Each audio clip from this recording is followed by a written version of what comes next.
हरिओम, ओम आनंद ma'am, Om Shanti ma'am, ओम ज्ञान ma'am, आप सभी दर्शकों का हमारे चैनल पर स्वागत है। आज हम लोग बीएड सेकंड सेमेस्टर के अंतर्गत पूछताछ प्रतिमान मॉडल के संदर्भ में, उसके संरचना के संदर्भ में, उसके निर्माण के संदर्भ में, उसके समस्त गतिविधियों के संदर्भ में अध्ययन करेंगे।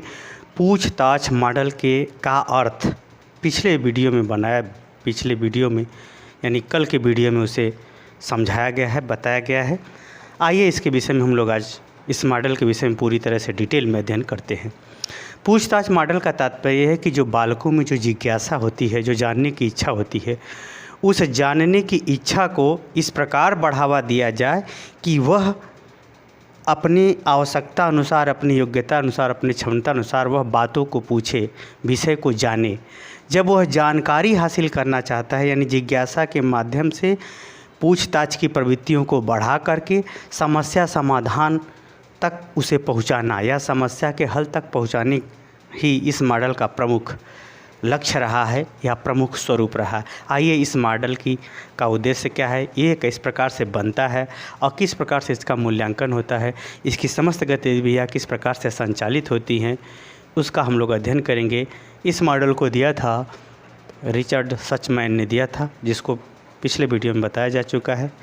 ये भी उन्हीं का ही मॉडल है। तो रिचर्ड सचमैन की इस विचारधारा को हम लोग आज अध्ययन करेंगे कि इस प्रक्रिया का पालन करते हुए किस प्रकार से विद्यार्थियों के अंदर खोज की प्रवृत्तियों का विकास करते हुए उसे समस्या का समाधान करते हुए ज्ञान और व्यवहार में वृद्धि की जा सकती है। इसका हम लोग डिटेल में अध्ययन करते हैं। आइए देखते हैं। अगर इनके मॉडल की अगर हम बात करें तो इस मॉडल का उद्देश्य क्या है। उद्देश्य का तात्पर्य यह है कि यह मॉडल कौन सी हमारी आवश्यकता को पूरी करेगा या ज्ञान की किस प्रवृत्ति का विकास करेगा। तो इस मॉडल का जो उद्देश्य है, ज्ञान खोज के माध्यम से ज्ञान में वृद्धि करना, सत्य तक पहुंचना, कार्य कारण संबंधों की जानकारी हासिल करना या किसी क्रिया और परिणाम के विषय में, संबंध के विषय में जानकारी हासिल कराना ही इस मॉडल का प्रमुख उद्देश्य है। इस मॉडल का क्या है, प्रमुख उद्देश्य, यानी खोज की प्रवृत्तियों के माध्यम से ज्ञान में वृद्धि करना, सत्यता तक, वास्तविकता तक पहुंचना और कार्य कारण संबंधों या उस स्थितियों के संबंध के विषय में जानकारी हासिल कराना ही इस मॉडल का प्रमुख उद्देश्य है। अगर इस मॉडल की संरचना की बात करें कि ये मॉडल बनता कैसे है, ये मॉडल अगर बनता कैसे है, अगर इसके बारे में अगर हम देखें तो पहला है समस्या का प्रस्तुतिकरण। ये मॉडल बनाते समय इस बात का ध्यान रखा जाता है कि जो अध्यापक है वह छात्रों के सामने समस्या को प्रस्तुत करता है कि ये समस्या है। किसी भी व्यवहारिक समस्या, सामाजिक समस्या, चुनौती, जो कुछ भी हो समस्या, उस समस्या को अध्यापक के निर्देशन में विद्यार्थी के सामने प्रस्तुत की जाती है। फिर क्या किया जाता है, फिर दूसरे स्टेप में क्या किया जाता है, प्रयोगात्मक क्रिया। फिर छात्र को उस समस्या के विषय में प्रश्न पूछने के लिए उकसाया जाता है या पूछताछ करने के लिए कहा जाता है या पूछताछ करने के लिए उसे प्रेरित किया जाता है।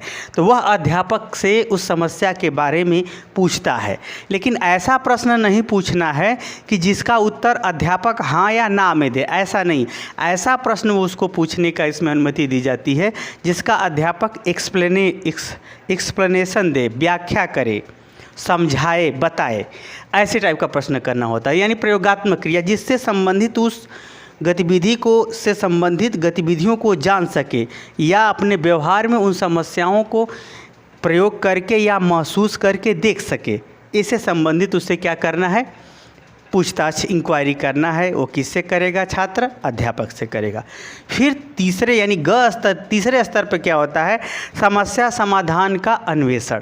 समस्या प्रस्तुत किया गया, उसके बारे में छात्र ने अध्यापक से प्रश्न पूछा, कार्य कारण संबंधों की जानकारी हासिल करना चाहा, उसकी स्थितियों की जानकारी हासिल करना चाहा।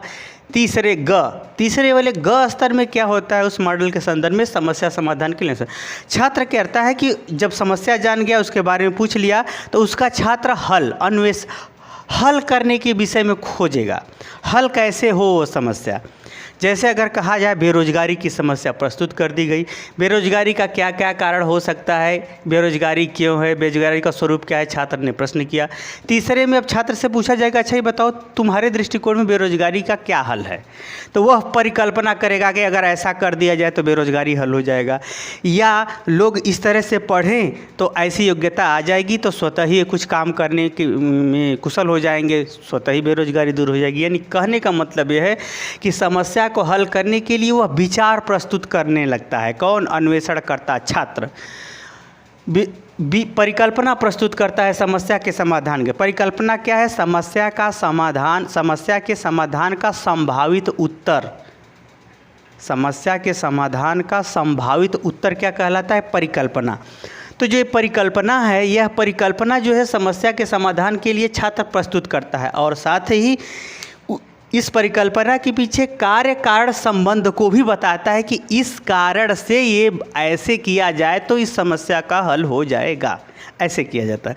यानी परिकल्पना के माध्यम से उसके विषय में कार्य कारण संबंध को भी अधिगमकर्ता या छात्र या अन्वेषणकर्ता प्रस्तुत करता है। तीसरे स्तर पे। चौथे स्तर में क्या हो? सूचनाओं का संग्रह। इसके विषय में क्या उसने जानकारी हासिल की, पूछने के बाद क्या जानकारी हासिल की, परिकल्पनाओं के माध्यम से उसे क्या जानकारी हासिल की, सभी गतिविधियों से जो सूचना, जो आधार, जो सिद्धांत, जो कारण इत्यादि मिलते हैं, जो आंकड़े प्राप्त होते हैं, जो जानकारी हासिल होती है, उसका संग्रह किया जाता है। सूचनाओं का क्या किया जाता है? संग्रह किया जाता है। जो उसने देखा, जो उसने पूछा, जो उसने महसूस किया, जो उसने पाया, जो उसने समझा, वो सब बातों को इसमें सूचनाओं का संग्रह किया जाता है इस मॉडल के बनाते समय। क्या है? प्रक्रियाओं का विश्लेषण। फिर क्या करता है कि इन समस्त प्रक्रियाओं का, समस्या का, उसके संदर्भ में प्रयोग या अध्यापक से की गई इंक्वायरी, पूछताछ, समस्या के समाधान के संदर्भ में संभावित परिकल्पना और उसका कार्यकारण संबंध से संबंधित उसकी पुष्टि संबंधी बातें, सूचनाओं के संग, इन सब बातों का क्या करता है? वह प्रक्रियाओं का विश्लेषण, वह अपने ढंग से उसकी विशेष व्याख्या इस प्रकार से हर चीज़ के महत्व को, मूल्य को बताते हुए करता है कि वह उसके निष्कर्ष तक पहुँच जाए। यानी समस्या के समाधान के निष्कर्ष तक क्या है? पहुंच जाए। यानी देखो, इन समस्त गतिविधियों का वह मूल्यांकन या मूल्य इस प्रकार से बताते हुए विश्लेषण करता है कि इस समस्या के समाधान तक उसका निष्कर्ष प्राप्त हो जाए।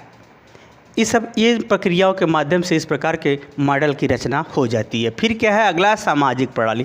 सामाजिक प्रणाली का यहाँ तात्पर्य है कि अध्यापक और छात्र के बीच का संबंध कैसा हो। तो इसमें अध्यापक जो है एक प्रकार से निर्देशन, डायरेक्टर की भूमिका में होता है, या ये कहें कि निर्देशन की भूमिका में होता है, जो छात्र को उसके गतिविधियों के लिए प्रेरित करता रहता है, खोज के लिए प्रेरित करता रहता है, पूछताछ के लिए प्रेरित करता रहता है, एक प्रकार से कोऑपरेट सहयोगी के रूप में वो कार्य करता रहता है। इस प्रकार से परीक्षण का अवसर छात्र को जहाँ पर वह चूक जा रहा है या नहीं पहुँच पा रहा है, नहीं बता पा रहा है, वहाँ पर उसे परीक्षण का अवसर देता है, ताकि वह छात्र उन सब गतिविधियों से परिचित हो सके, उस परिस्थितियों से परिचित हो सके। इस प्रकार की भूमिका को अध्यापक छात्र के माध्यम से प्रेरित करता है, ताकि वह छात्र इन समस्त गतिविधियों में उचित ढंग से अन्वेषण कर सके।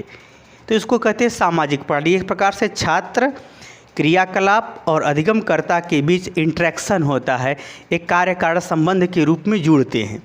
अगला है मूल्यांकन प्रणाली। मूल्यांकन यहाँ प्रणाली का ये तात्पर्य यह है, यहाँ का मूल्यांकन इससे संबंधित है, और यहाँ का जो मूल्यांकन है पूरे प्रक्रिया से संबंधित है। मूल्यांकन यह प्रणाली का तात्पर्य है कि समस्या का समाधान का जो माध्यम रहा वह कितना उपयुक्त रहा, कितना अच्छा रहा, इसका मूल्यांकन। फिर जो हमारे निष्कर्ष प्राप्त हुए हैं, जो परिणाम प्राप्त हुए हैं, उसका प्रभाव कैसा है, वह किस सीमा तक प्रभावशाली है, किस सीमा तक सही है, और जो कुछ गतिविधियों ने हमने अपनाया उससे हमने क्या पाया, क्या निष्कर्ष निकला, और किस सीमा तक हमारा जो है अधिगम या खोज के माध्यम से वास्तविकता, या खोज के माध्यम से जो हमें वास्तविकता प्राप्त हुई है, खोज के माध्यम से जो हमें ज्ञान प्राप्त हुआ, वो किस सीमा तक सही है। इन सब बातों का मूल्यांकन किया जाता है। इस प्रकार से यह जो है यह समस्त गतिविधियाँ यहाँ से लेकर के यहाँ तक का मूल्यांकन का स्वरूप है। और ये जो मूल्यांकन है या ये जो विश्लेषण है यह समस्या के समाधान के संदर्भ में सिर्फ है। तो इस प्रकार से यह मॉडल बन जाता है। इस माध्यम से यह मॉडल क्रियाशील होता है। जो आज के लिए, जैसे आज का उदाहरण लिया जाए तो जो रिसर्च स्कॉलर हैं, जो रिसर्च शोध का कार्य करते हैं, जिसके बाद उनको डॉक्टरेट की उपाधि दी जाती है, वह इन्हीं प्रक्रियाओं के माध्यम से अपने ज्ञान में वृद्धि खोज के द्वारा करते रहते हैं। अपने अनुभव, अपने तर्क, अपनी क्षमता, अपनी समझ इत्यादि को एक गाइड के माध्यम से वह प्रस्तुत करते रहते हैं, बताते रहते हैं, करते रहते हैं। जहाँ गलतियाँ होती है वो गाइड निर्देशित करता है, फिर इसको में सुधार करते हैं, सीखते हैं। इस प्रकार से पूछताछ के माध्यम से, इंक्वायरी के माध्यम से अधिगमकर्ता के अंदर खोज को बढ़ावा देना, खोज से ज्ञान को प्राप्त कराना, खोज से वास्तविकता तक पहुंचना, खोज से कार्यकारण संबंधों की जानकारी को हासिल कराना ही इस मॉडल का प्रमुख लक्ष्य रहा, प्रमुख उद्देश्य रहा। इसको बनाने का प्रमुख कारण भी यही रहा।